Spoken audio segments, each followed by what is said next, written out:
Today's video will be discussing the biggest winners of the 2025 offseason, and we'll start off with the Denver Nuggets completely revamping their roster to go get a championship around Jokic.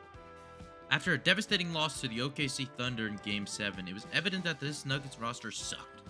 Jokic had the best on-off stats in the NBA with a 19-point differential. The Nuggets are a plus 10 when he's on the court and have the best offensive rating in NBA history. And they're a negative 9.3 when he's off the court, and they have the worst offensive rating in NBA history. His bench was horrible, and the starting unit around Jokic was elite, but he couldn't play for 48 minutes every game. The lack of depth ruined one of the best seasons of all time. He was the first center ever to average a triple-double and the first player in NBA history to average 30 points per game with 10 assists on 60% efficiency field goal percentage and 40% from three. He was the best player on the planet, but it wasn't enough to carry such a weak supporting cast. Now back to this free agency, the move for Cam Johnson revolutionized this team. They traded Michael Porter Jr., who was set to make $38 million this year, while Cam Johnson is only making $21 million, clearing $17 million off the books for a player who plays a similar role to MPJ, but plays much smarter and drives to the hoop much more. Cam averaged 7 drives per game while MPJ only had 2.8. This adds a completely new dynamic to this team with a player who can attack the defense. Cam might not be the better player peak for peak, but he is far more consistent than Porter Jr. He will also move the ball around far more than Porter can.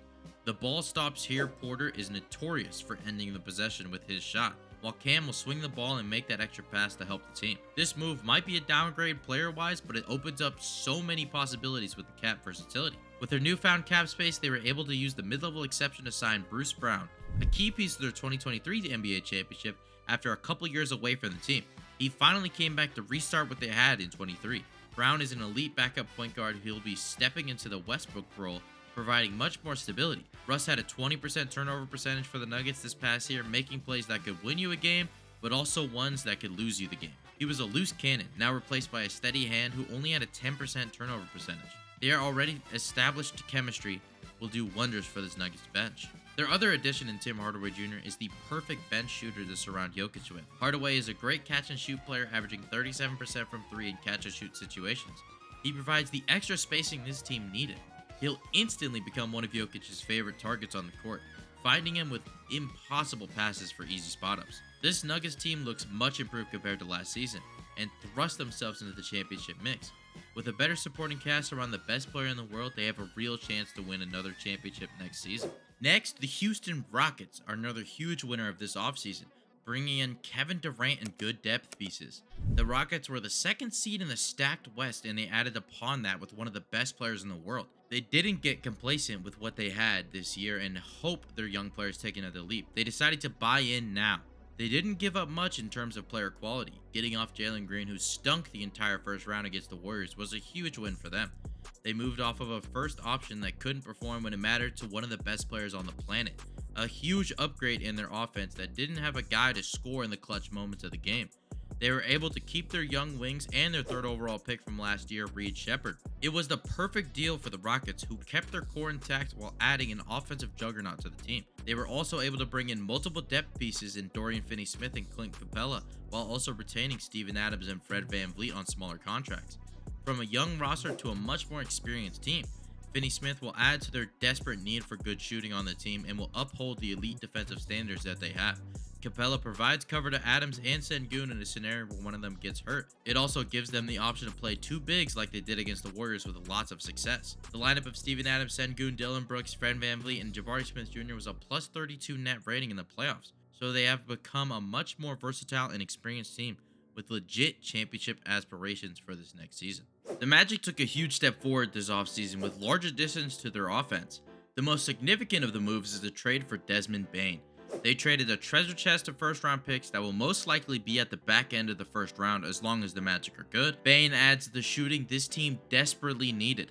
The Magic were last in the NBA in three-point percentage and second to last in efficiency field goal percentage.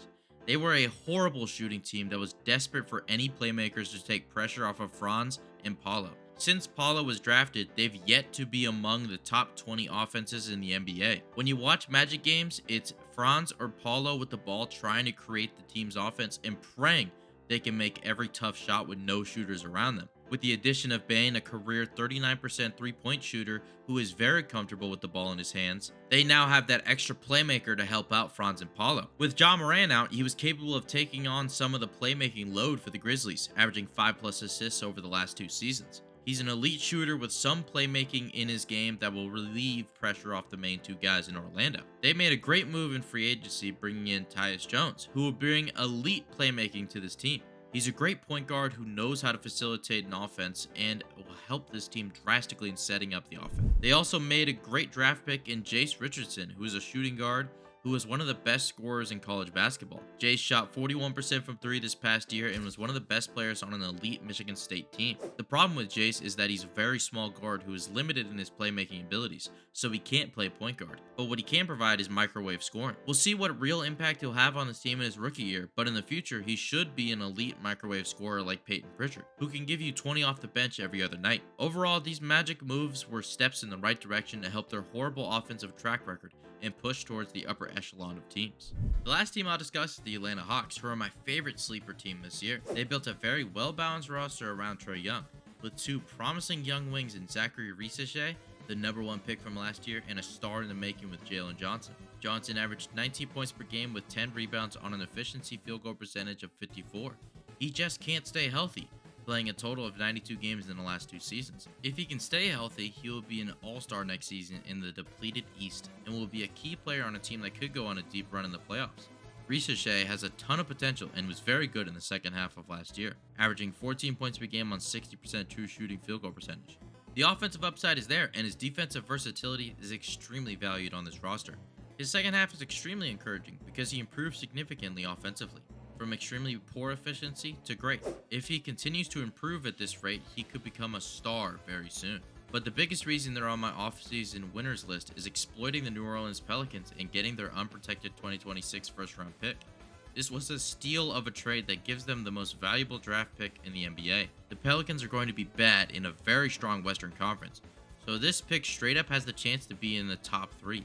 It's elite asset management from the Hawks to jump in on this trade and get such a good pick to secure a young core in the future. But they're also trying to win now, with the trade for Kristaps Porzingis and signing Nickeil Alexander-Walker. Nah is the perfect backup point guard, a ball hawk defensively. You pair Dyson Daniels and Nah together, it's a terrifying backcourt to go against. They're gonna pick your pocket on almost every possession.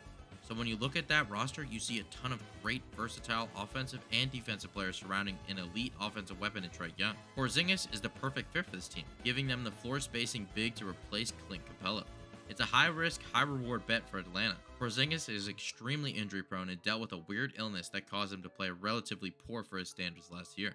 But if he can stay healthy during the playoffs for Atlanta, he can make a huge impact with his floor spacing and ability to score out of the paint. This roster doesn't have a ton of on-ball creators to get their own shot, so to have someone like Porzingis to get into the paint and take pressure off of Trae is extremely important. It's a huge swing that could work very well, or it could fail. But he's on a 1-year deal, so there's no long-term commitment to Kristaps. This team, in a very injured East, has a legit chance to make the conference finals if all things go well. They have a bright future in Atlanta. Let me know what you guys think, and if I missed anyone major or you think your team won free agency, let me know in the comments. Thanks for watching. Peace out.